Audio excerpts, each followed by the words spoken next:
Muy buenas, queridos seguidores. Vamos a hablar de El Fénix de los Ingenios, también llamado El Monstruo de la Naturaleza por Miguel de Cervantes. Esto es Lope de Vega, uno de los mayores exponentes del siglo de oro, del llamado siglo de oro español, de toda esa cultura que se confundió en el barroco, confundió por así decirlo, y que asombró al mundo y que a día de hoy, tantos siglos después, pues sigue provocando tanto estudio y tanta admiración. Y por supuesto con nuestro pana Emilio Acosta Ramos de Venezuela Provincial. Emilio, muy buenas, ¿cómo andamos? Hola Antonio, como siempre, un gran gusto y honor compartir contigo en tu canal de YouTube, Antonio Moreno Ruiz. Y sí, vamos a estar hablando de Félix López de Vega y Carpio, ¿no? Quien nació en Madrid el 25 de noviembre de 1562 y es llamado, como tú bien dices, el Fénix de los Ingenios, ¿no? Fue el más prolífico y uno de los mejores dramaturgos del siglo de oro español, pero su ingenio le llevó también a escribir poesía, novelas, epopeyas, etcétera, ¿no, Antonio? Ujú. Y su propia vida fue tan intensa y compleja y exuberante como su obra. Y el día de hoy, pues estaremos hablando de todo ello, que por cierto tiene una gran conexión con Venezuela, que más adelante también lo diremos.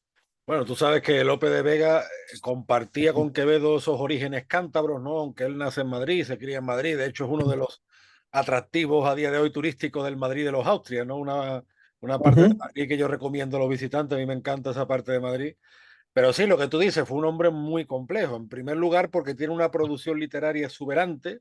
Ya desde niño apuntaba maneras, era un niño, ujú, todo el que lo conoce es muy despierto, sobre todo, tanto para escribir y para leer como para aprender idiomas. O sea, le encantaba leer y aprender el latín, ¿no? Y luego, claro, es un tipo que, digamos, de cintura para abajo fue bastante extraído, fue tan prolífico como en las letras, pero sin embargo también pues tuvo relación con la Inquisición y al final, fíjate, se hace un sacerdote devoto, ¿no?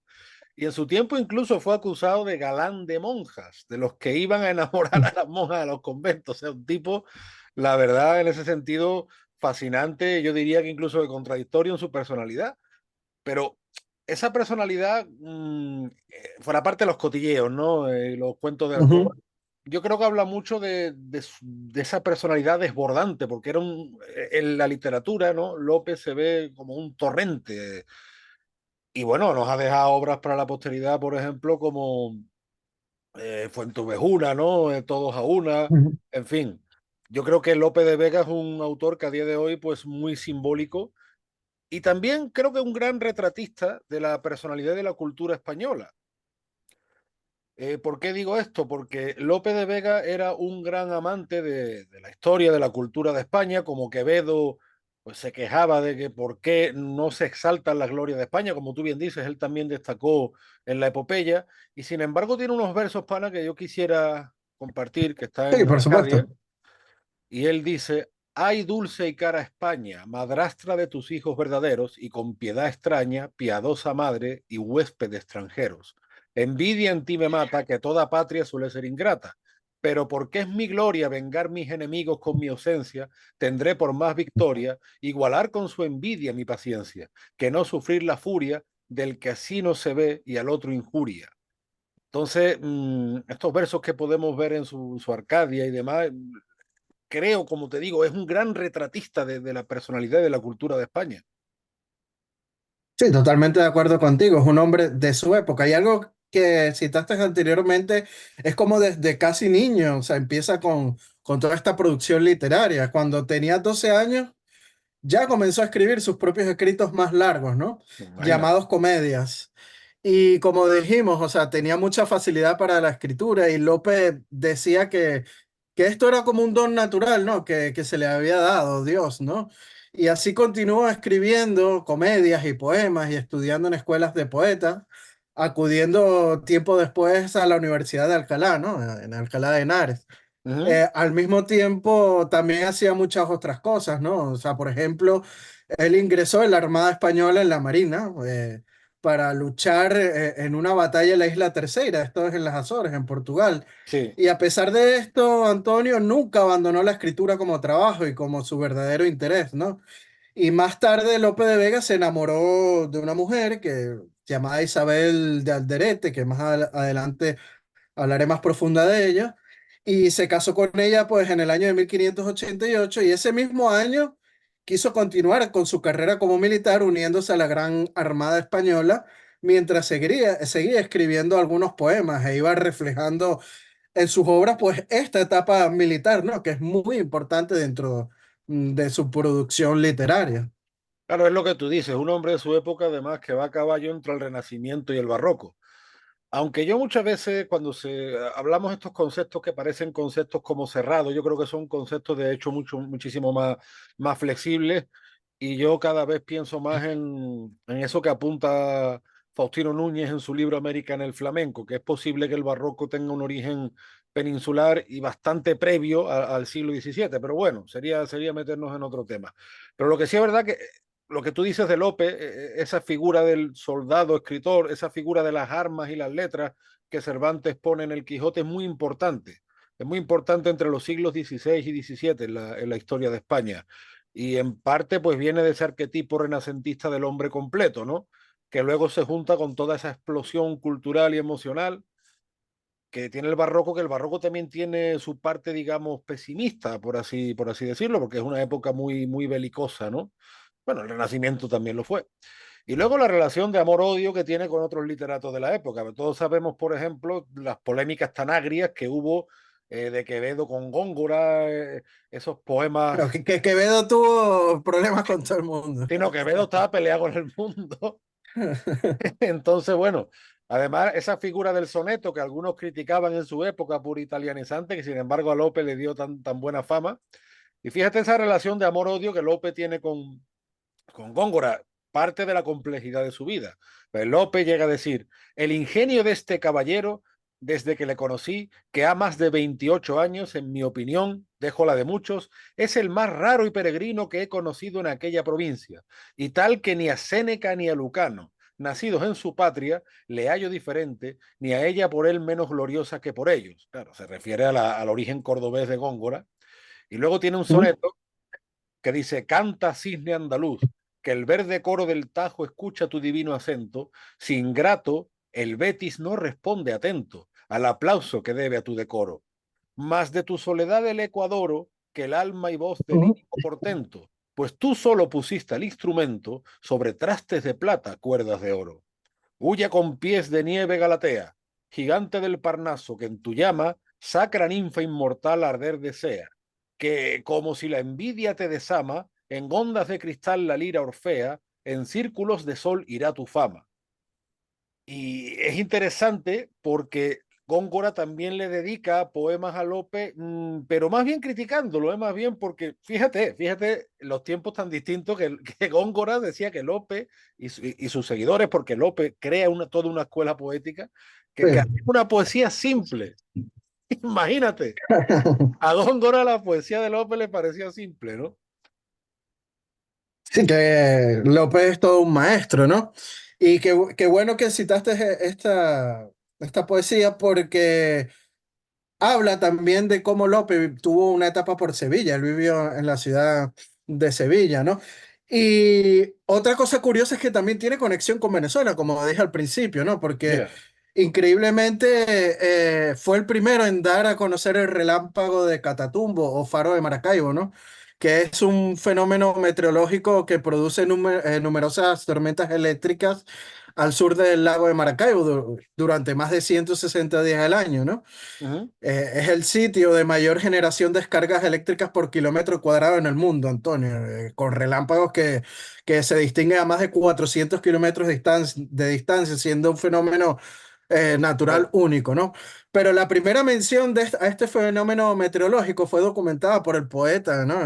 Lope de Vega durante el Siglo de Oro en el poema épico La Dragontea, escrito en el año de 1597, ¿no? Y Don Lope describe en su obra y se inspira como 2 años antes, en 1595, el corsario inglés Sir Francis Drake se dirigía a Maracaibo con las intenciones de saquear a la ciudad y cuando las naves de Drake se van aproximando a la costa gracias a la oscuridad de la noche, la amenaza es descubierta por los flashes de luz que destellaban el relámpago del Catatumbo, ¿no? Y este iluminó a los barcos, siendo la amenaza descubierta por la guarnición española, lo que dio tiempo al alcalde Diego Suárez de Amaya para alertar a las tropas y defender el pueblo de piratas ingleses, ¿no? Siendo derrotadas las fuerzas de Drake por la Armada Hispánica. Y todo esto es recogido en la Dragontea por Lope de Vega, ¿no? Y otro punto de conexión con Venezuela, Antonio, es que cuando él escribe en 1602 una obra de nombre Amar, Servir y Esperar, ¿no? En la cual en el aparte de Jornada 2 cita sobre las características de las espléndidas perlas que se obtenían en la isla de Cubagua, ¿no? Que eran tan valoradas en la época de la península ibérica y señala lo siguiente, cito a Don Lope, abro comillas. 12 perlas de Cubagua que fueran del Fénix huevos. Si hubiera casta de Fénix, que oro y plata es lo de menos. Cerramos comillas, ¿no? O sea, qué forma de escribir del tan genial de Lope, ¿no? Y bueno, este poeta también, Lope de Vega, tuvo varios hijos con la renombrada actriz de teatro de esa época que era Micaela de Luján, entre ellos Lope Félix de Vega y Luján, apodado Lopito, ¿no? El Mozo, quien había nacido para el año de 1607 en Madrid y que también tenía vocación poética como su progenitor, ¿no? Y Lopito se enlistó a temprana edad en la Real Armada Española para combatir a los piratas berberiscos en Túnez y en Biserta, ¿no? Donde obtuvo, hay que decirlo, Antonio, el grado de alférez de los tercios por sus valientes actuaciones, ¿no?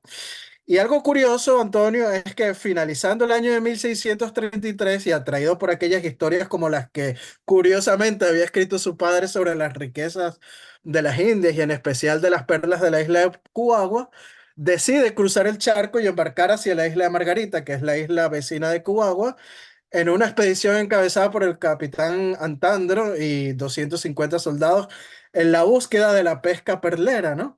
Y para inicios del año de 1634 arriban a las costas margariteñas, pero lamentablemente son recibidos por una fuerte tormenta que destruyó varios caseríos de la isla de Margarita e embarcaciones también. Y al finalizar el temporal, muchos hombres, hay que decirlo, desaparecieron. Y entre ellos, Lopito, que se ahogó en la costa margariteña al naufragar la embarcación en la que viajaba y muriendo pues toda la tripulación.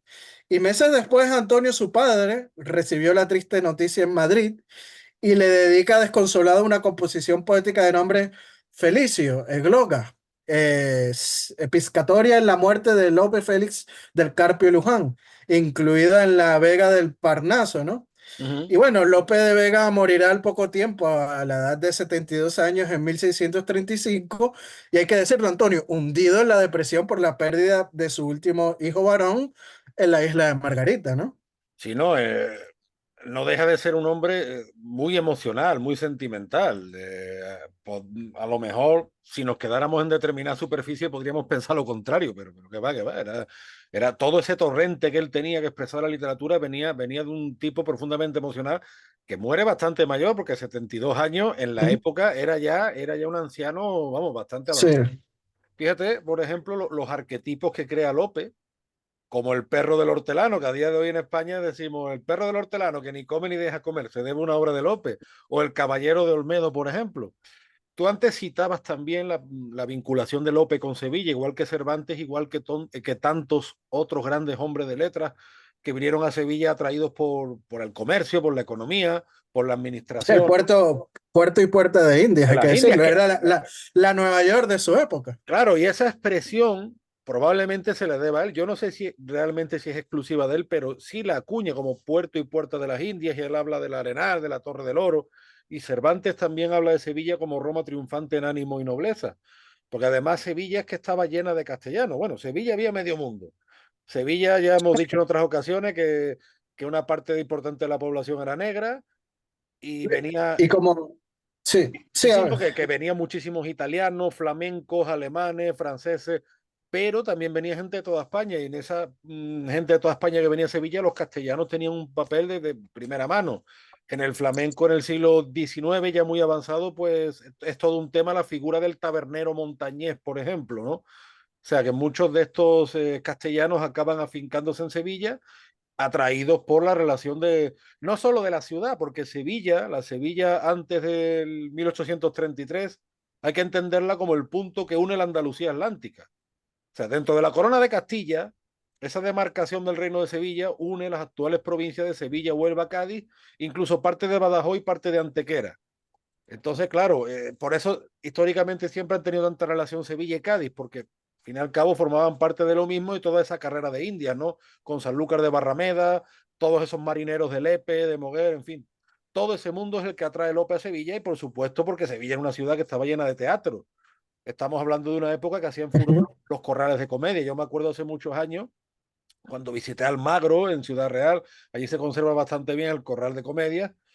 Y Lope, en esa gran capacidad, ese ingenio que tenía, por un lado, él, digamos, era hidalgo, ¿no? Humilde, pero hidalgo, pero también buscaba siempre fundirse con el pueblo. En el teatro de Lope y en las letras de Lope en general, Lope escribe temas de santos, temas históricos, dramas, tragedias, epopeyas, Lo abarca todo. temas pastoriles, yo qué sé lo que marca, pero él Sí. siempre busca hacerse inteligible al pueblo. Esto es muy importante, eso lo diferencia de Góngora, por ejemplo. Por eso quizá Góngora lo acusa de simpleza. Y Lope, el corral de comedias que se decía era su hábitat natural. Sí, como dirían hoy en día, algo más pop, ¿no? Más popular. Pero bueno, anteriormente estabas hablando de Sevilla, ¿no? Y de Sí. cómo era un imán para personas de todas partes del mundo. Y detrás de cámaras estábamos hablando justamente de don Esteban Miracaballos, que tiene un increíble libro Ah, que es El descubrimiento de Europa. Y no solo gente de Europa iba para Sevilla, también de las Indias, los mismos indígenas. Muchos se agruparon en la ciudad de Sevilla. Hay un caso que él recoge en el libro justamente de un indígena de Cubagua que llegó a ser sastre y llegó a tener su negocio, ¿no? O sea, imagínate el punto que, tan importante que fue Sevilla para su época y para el mundo, que como tú bien citas, pues trajo y también a muchos literatos de su época, ¿no? claro, es que la Pero tiene importancia de eso sí, que dice Esteban Miracaballos, por ejemplo, es eso, no era solo la voracidad por el oro, eso lo dice él, porque es verdad, sí, bueno, había ganas de oro, había ganas de prosperar como a día de hoy, yo siempre lo digo, yo cuando emigré, yo no emigré para estar peor que en mi tierra, ¿no? Nadie. claro. Pero el nuevo mundo también supone, digamos, una voracidad de cultura. Y en esta época, pana, en la época de Lope, es muy importante la figura de los fingidos que hace furor en los teatros, que eso llega hasta el siglo XIX, en el preflamenco y ya en el flamenco propiamente dicho. Hay muchos personajes, el moro, el gitano, el negro, el vizcaíno, el gallego, el asturiano, todo eso proceden de los fingidos, de gente que se hacía pasar por esos personajes y declamaba. Entonces, por ejemplo, en el flamenco hay algunos palos como la farruca, que se le asocia a los gallegos, o el garrotín, que se le asocia a los asturianos. No, pero en verdad no es porque vengan directamente de la música folclórica, tendrán alguna leve relación. La relación está en las letras. Realmente son más ritmos, perdón, de tangos, y el tango de Cádiz, en verdad es el tango americano, el tango de los negros. Entonces, claro, pues para Lope de Vega y para todos estos grandes escritores, Sevilla era pues, el mayor escaparate porque toda esa voracidad cultural de todo lo que venía en el Nuevo Mundo, con permiso de Canarias, entraba en Sevilla. Exacto. Sí, totalmente de acuerdo contigo. Es más, en su propia obra, como yo he citado anteriormente, las Américas forman parte importante, ¿no? De esa imaginación que despierta el nuevo mundo. Lo vemos en la Dragontea, ¿no? Específicamente. Pero bueno, podemos decir que Lope de Vega, sin lugar a dudas, Antonio, fue un gran escritor que aportó mucho a la literatura y al teatro español. No nos olvidemos del teatro, como tú bien citas, Uh -huh. empezando pues a ser conocido cada vez por más personas de su época y de las épocas consiguientes, ¿no? Y escribió miles de escritos entre sonetos, novelas, epopeyas, poemas y comedias que son valorados por todos los países, no solamente en el mundo hispano, sino a nivel global es muy conocido, ¿no? Aún hoy como uno de los mejores escritores que han existido y sin duda uno de los más grandes del siglo de oro español, ¿no? Y que hoy en día podemos sacar pecho de su gran obra. Sí, no, probablemente como tantas otras cosas, López de Vega quizás sea más apreciado fuera que dentro. Pero bueno, sí es verdad que, valgan verdades, López de Vega por lo menos sí ha sido recordado. Hasta mi generación, por lo menos, bueno, algo estudiábamos en el colegio, sí hay muchas calles dedicadas a López de Vega en España, hay muchas referencias en el teatro, y bueno, y en el Madrid de los Austrias, fíjate, o sea, López de Vega está ahí en primera fila, ¿no?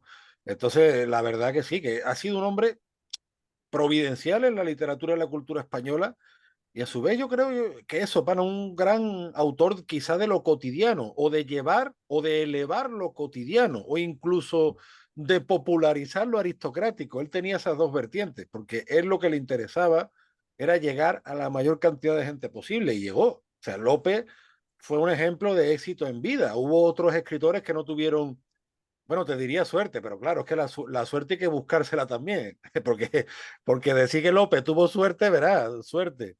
Es un poco para lo que decía Paco de Lucía, cuando le preguntaban qué era el duende, tú sabes, ese concepto que se emplea mucho en el Sí. flamenco, el duende. Dice, bueno, el duende es lo que te sale después de estar 10 o 12 horas ensayando, pues. Decir que López tuvo suerte cuando escribía más que vivía, ¿no? Pero sí es verdad que fue de los pocos que probablemente fue reconocido en vida. Eso también hay que decirlo.